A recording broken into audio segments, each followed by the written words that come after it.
Paalala po sa ating mga manonood, ang susunod naming balita ay sensitibo.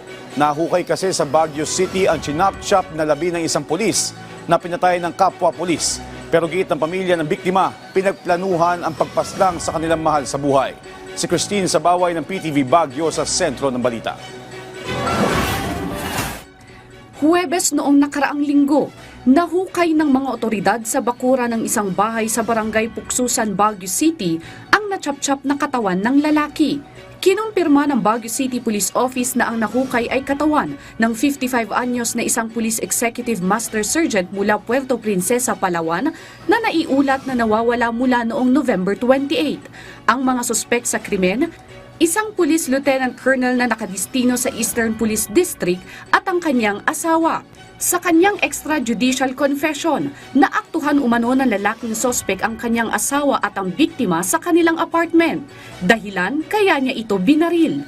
Gumamit pa umano ng lagari na pamputol sa katawan ng biktima at isinilid sa 2 sako.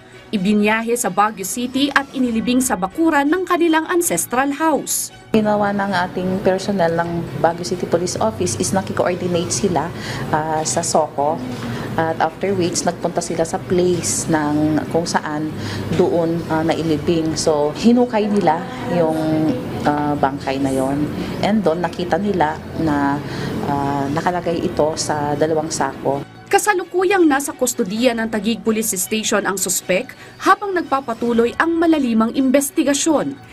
Naiuwi na sa Palawan ang labi ng biktima matapos makrime. Huwag mangamba ang ating mga kababayan kasi andito naman ang Baguio City Police na magbabantay to ensure yung security and safety ng mga mamamayan ng Baguio.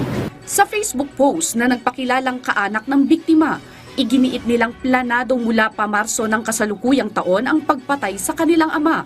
Dahilan kaya itinuturi nila itong massacre at hindi murder.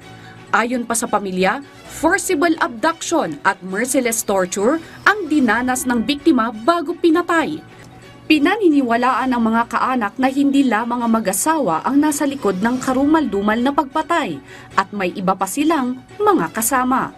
Christine Bornolia Sabaway para sa Pambansang TV sa Bagong Pilipinas.